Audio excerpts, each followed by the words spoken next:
ചേർത്തലയിൽ 4 സ്ത്രീകളെ കൊന്ന സെബാസ്റ്റ്യൻ ആരായിരുന്നു എന്നൊരു അന്വേഷണത്തിലായിരുന്നു ഞാൻ.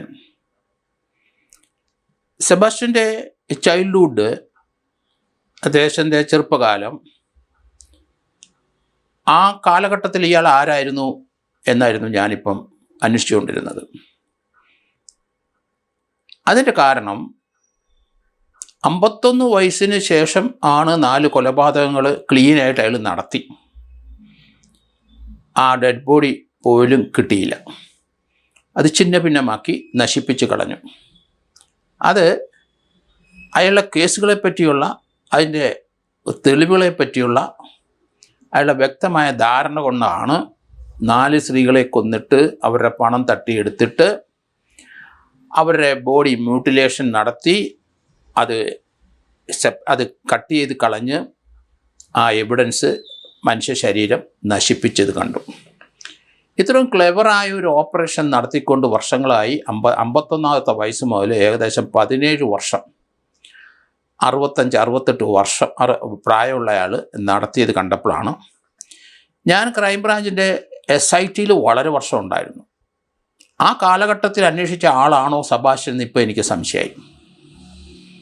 കാരണം SITയിൽ ഞാൻ സർക്കിൾ ഇൻസ്പെക്ടറായിട്ടും ഡെപ്യൂട്ടി സൂപ്രണ്ടായിട്ടും സീനിയർ ഡെപ്യൂട്ടി സൂപ്രണ്ടായിട്ടും വളരെ വർഷക്കാലം ഉണ്ടായിരുന്നു. ആ സമയത്ത് കേരളത്തിലെ കാർ തെഫ്റ്റ് ഇൻവോൾവിങ് മർഡർ, കാറുകാരെ കൊന്ന് കാറ് കൊണ്ടുപോകുന്ന ധാരാളം കേസുകൾ ഞാൻ അന്വേഷിച്ച് കണ്ടെത്തുകയും ആ കൂട്ടത്തിലെ 1977-78 കാലഘട്ടത്തിൽ കോട്ടയത്തെ ഏറ്റുമാനൂരിലെ ഒരു ടാക്സിക്കാരനെ കാറ് വാടകയ്ക്ക് വിളിച്ച് കൊന്ന് വാഗമണ്ണിനടുത്ത് ഉപേക്ഷിച്ച് അതിനുശേഷം ആ കാറ് ഏലപ്പാറ എത്തി. ഏലപ്പാറയിൽ നിന്ന് അത് സ്റ്റാർട്ടിങ് ട്രബിൾ വന്നപ്പം അവിടുന്ന് ഉപേക്ഷിച്ച് 2 കുട്ടികൾ അന്ന് ബസ് കയറിപ്പോയി. അതിലൊരാൾ 18-19 വയസ്സുള്ള തോന്നുന്ന നല്ല വെളുത്ത ഒരാളാണ്. അയാൾക്കിപ്പോൾ ഏകദേശം ആൾക്കിപ്പം സെബാസ്റ്റ്യൻ്റെ പ്രായം വരും. അയാൾ പാൻറ്റും ഷർട്ടുമായിരുന്നു. മറ്റൊരാൾ ആ 18-19 വയസ്സുകാരനെക്കാട്ടിലും 4-5 വയസ്സ് മൂപ്പുള്ള എന്ന് തോന്നുന്ന പൊക്കമുള്ള, ഈ ആളെക്കാട്ടിലും പൊക്കമുള്ള കറുത്തു മെലിഞ്ഞ ഒരാളായിരുന്നു. അയാളായിരുന്നു കാറ് ഓടിച്ചിരുന്നത്. പക്ഷെ അതിൻ്റെ ഡയറക്ഷൻ മുഴുവൻ കൊടുത്തുകൊണ്ടിരുന്നത് ചെറുപ്പക്കാരനായ 18-19 വയസ്സുള്ള വെളുത്ത ആ പയ്യനായിരുന്നു.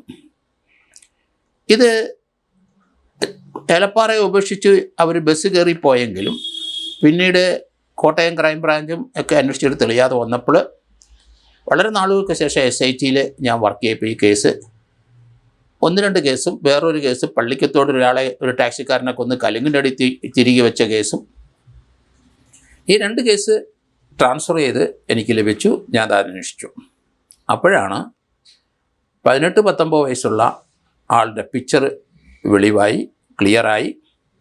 ആ ആൾക്ക് കോട്ടയം KSRTC ബസ് സ്റ്റാൻഡിൽ നിന്ന് അടൂർ ബസ്സിലേക്ക് അയാൾ ഒരിക്കൽ കയറിപ്പോകുന്നത് ഒരു സാക്ഷി കണ്ടിരുന്നു.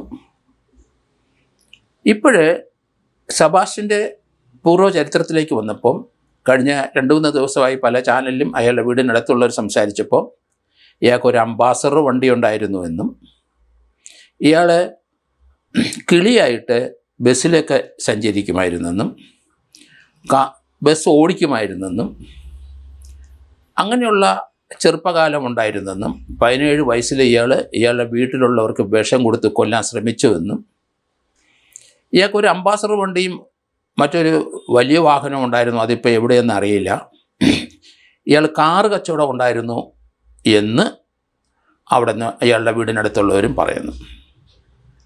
അപ്പോൾ ഇയാൾ തന്നെ ആയിരിക്കണം ആ ഏറ്റുമാനൂരിൽ നിന്ന് ടാക്സി പിടിച്ച ആ 2 പയ്യന്മാരിൽ ഒരാൾ. അന്ന് മുതൽ തുടർച്ചയായിട്ട് മർഡർ ചെയ്തുകൊണ്ടിരിക്കുന്ന ആളെന്ന് ഞാൻ കരുതുന്നു. കേരളത്തിൽ ആ കാലഘട്ടത്തിൽ തെളിയാതെ കാർ അടിച്ചുകൊണ്ട് പോയി, പക്ഷേ ഡെഡ് ബോഡി മാത്രം ഉപേക്ഷിച്ച നിലയിൽ അത് എറണാകുളം ജില്ലയിലും കോഴിക്കോട് ജില്ലയിലും 2-3 കേസുകൾ ഇന്നും തെളിയാതെ കിടപ്പുണ്ട്. ആ വാഹനങ്ങളൊന്നും ലഭ്യമായിട്ടില്ല. ഏലപ്പാറയിൽ കാർ ഉപേക്ഷിച്ച് പോയ ആ വാഹനത്തിൻ്റെ ഡ്രൈവർ ഏറ്റുമാനൂരിൽ നിന്ന് പിടിച്ച കാറാണ്. അയാൾ അതിരമ്പുഴ മാന്നാനത്തുള്ള ആളാണ്. അയാളുടെ വീടിനടുത്തായിരിക്കണം ഇയാളുടെ ഭാര്യ വീട് ഇപ്പോൾ എന്ന് ഞാൻ കരുതുന്നു. ഇയാളുടെ ചെറുപ്പം മുതൽ ഇയാൾ എവിടം വരെ പഠിച്ചു എന്നുള്ള കാര്യം വ്യക്തതയില്ല. എങ്കിലും ഒരു +2 ലെവലിന് അപ്പുറത്തോട്ട് പോയിട്ടുണ്ടാവാൻ സാധ്യതയില്ല. 10ാം ക്ലാസ്സും ഗുസ്തിയും ആയിരിക്കും എന്ന് ഞാൻ കരുതുന്നു. ഇയാൾക്കൊരു അംബാസഡർ വണ്ടിയുണ്ട്. അത് ഈ കേസ് അന്വേഷിക്കുന്ന പോലീസ് ഉദ്യോഗസ്ഥന്മാർ നോക്കണം. അംബാസഡർ വണ്ടി അതിൻ്റെ നമ്പർ നോക്കണം, ആരുടെ പേരിൽ കിടക്കുന്നു. കഴിഞ്ഞ ദിവസം ചാനൽ ചർച്ചയിൽ ഒരാൾ പറഞ്ഞു, ഇയാളുടെ വീടിനടുത്തുള്ള ഒരാൾ പറഞ്ഞു ഇയാൾക്കൊരു വാഹനമുണ്ടായിരുന്നു അംബാസഡർ. ആ വാഹനം എൻ്റെ അനിയനെ വിൽക്കാനായിട്ട് അയാൾ ശ്രമിച്ചു. RC ബുക്ക് ചോദിച്ചപ്പോൾ RC ബുക്ക് ഇല്ല, മോഷണ വണ്ടിയാണോ എന്ന് സംശയം. അതുകൊണ്ട് അവരത് വാങ്ങിച്ചില്ല. അപ്പോൾ കാറും വാഹനങ്ങളുമായിട്ട് അഭേദ്യമായ ബന്ധം ഇയാളുടെ ചൈൽഡ്ഹുഡ് മുതലുണ്ട്. 17ാമത്തെ വയസ്സിലെ വീട്ടിലുള്ളവരെ കൊല്ലാനായിട്ട് വിഷം കൊടുത്തവനാണ് ഇയാൾ. അതുകൊണ്ട് ഈ കേസ് അന്വേഷിക്കുന്നവർ കോട്ടയത്തെ ഏറ്റുമാനൂരിൽ നിന്ന് വാടകയ്ക്ക് പിടിച്ച അയാളുടെ വീട്ടുകാർ ഇപ്പോഴും അതിരമ്പുഴ മാന്നാനത്തുണ്ട്. ആ കാറിൻ്റെ ഉടമസ്ഥൻ തീർച്ചയായിട്ടും മരിച്ചു പോയിട്ടുണ്ടാവും. അയാളുടെ സ്വന്തം കാറായിരുന്നു അയാൾ ഓടിച്ചുകൊണ്ടിരുന്ന വാഹനം.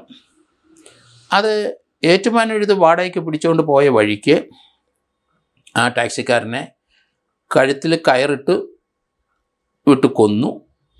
അതിനുശേഷം ഈ ഡെഡ് ബോഡി വാഗമണിനടുത്ത് രാത്രി 10:30-11 മണിക്ക് അവിടെ ഒരു തോടിൻ്റെ ഒരു പുഴയുടെ തീരത്ത് ഉപേക്ഷിക്കാനായിട്ട് ആ തോട്ടിലേക്കൊന്ന വഴി കാർ ഇറക്കി കഴിഞ്ഞപ്പോൾ അവിടെ ഒരു ഹോട്ടലുകാരനുണ്ടായിരുന്നു.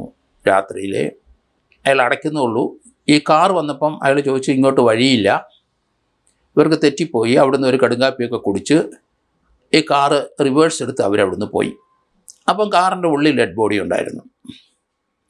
അതിനുശേഷം ആ ഡെഡ് ബോഡി അത് വാഗമണിന് ഇപ്പുറം വഴിക്കടവിനടുത്ത് എവിടെയോ ഉപേക്ഷിച്ചു.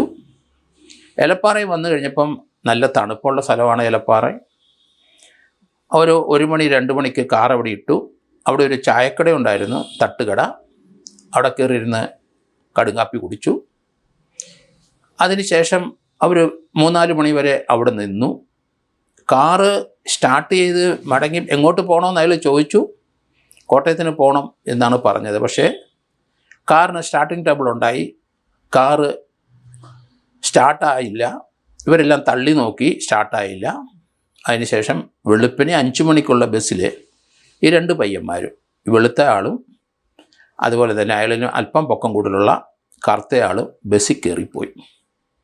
ആ ചായക്കടക്കാരനുമായിട്ട് ആ തട്ടുകട നടത്തുന്ന ആൾ ഒരു തമിഴനാണ്. അയാൾ പള്ളിക്കുന്നുകാരനാണ്. അയാളുടെ വീട്ടിൽ ഞാൻ പോയിട്ടുണ്ട്, മലയുടെ മുകളിലാണ്. അയാൾ ഞാനുമായിട്ട് കുറേ നടന്നു കോട്ടയം പരിസരത്തൊക്കെ. അതിനുശേഷം ഒരു ദിവസം ഞാൻ തിരിച്ചു പോന്നു കഴിഞ്ഞപ്പോൾ അയാൾ പറഞ്ഞു, കോട്ടയം ബസ് സ്റ്റാൻഡിൽ തന്നെയായിരുന്നു നിന്നത്. അയാൾ പറഞ്ഞു, ഈ പയ്യൻ വന്നു, ബസ്സിൽ കയറി, ഇയാളെ കണ്ടോ, ഇയാളെ തിരിച്ചറിയുമോ? അവിടുന്ന് കൊട്ടാരക്കരയ്ക്കുള്ള ബസ്സിൽ, ചങ്ങനാശ്ശേരിക്കുള്ള ബസ്സിലോ കയറിപ്പോയെന്നാണ് പറയുന്നത്. അപ്പോൾ ഇനി ഇയാൾ എവിടെയാണ് പഠിച്ചത്? കോട്ടയത്തിനും പന്തളത്ത് അല്ലെങ്കിൽ അടൂരിനും ഇടയ്ക്കാണോ? ഏതെങ്കിലും കോളേജിൽ പഠിച്ചിട്ടുണ്ടോ? ആ സമയത്തായിരിക്കും ഈ കാർ സംഘടിപ്പിക്കാൻ അയാൾ ശ്രമിച്ചത്. ഏതായാലും വാഹനത്തോട് അഭേദ്യമായ ബന്ധവും വാഹനക്കച്ചവടവും ഒക്കെ കുറേ നാളുകൾ നടത്തിയെന്നുള്ള വാർത്തകൾ വരുന്നുണ്ട്.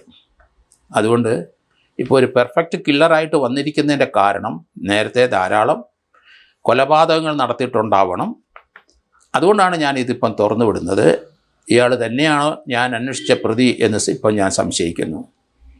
കാരണം വെളുത്ത നിറം, വലിയ പൊക്കമില്ല, തടിച്ച ശരീരം. അന്നേ പറയുന്നുണ്ട് ആ ചായക്കടക്കാരൻ അല്ലെങ്കിൽ തട്ടുകടക്കാരൻ.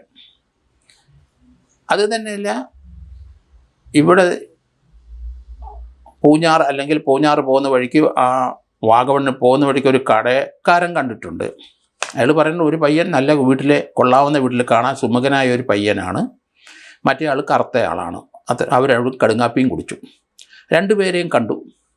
പിന്നെ ഏലപ്പാറയുള്ള തട്ടുകടക്കാരൻ കണ്ടിട്ടുണ്ട്.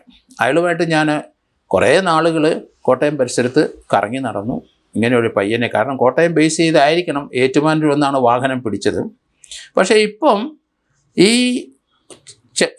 ചേർത്തലയിൽ അവിടെ നിന്ന് അയാൾക്ക് ഏറ്റുമാനൂർ വരാൻ വളരെ എളുപ്പമാണ്.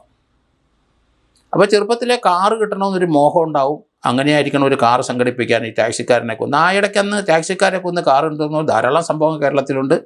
വളരെയധികം കേസുകൾ ഞാൻ പിടിച്ചിട്ടുണ്ട്. പക്ഷേ പിടിക്കാതെ പോയ ഈ കേസ് പിന്നീട് ഗവൺമെൻറ് ട്രാൻസ്ഫർ ചെയ്ത് വന്നപ്പം ഈ 2 കേസുകൾ എനിക്ക് പിടിക്കാൻ കാണിച്ചില്ല. പക്ഷേ വളരെ നാളുകൾക്ക് ശേഷമാണ് കിട്ടിയത്. അതിലൊരാൾ ഏറ്റുമാനൂരെ ടാക്സിക്കാരനെ ടാക്സി വിളിച്ച് കൊണ്ടുപോയി കൊന്ന ആ ചെറുപ്പക്കാരൻ തന്നെയാണോ സെബാസ്റ്റ്യൻ എന്ന് എനിക്ക് സംശയമുണ്ട്. കാരണം സെബാസ്റ്റ്യന് അതിനുള്ള കപ്പാസിറ്റി ഉണ്ട്. അവൻ ആരെയും കൊല്ലും. ഇപ്പം കുറച്ച് പെർഫെക്ഷനാണ് അവൻ്റെ കൊലപാതകത്തിൽ.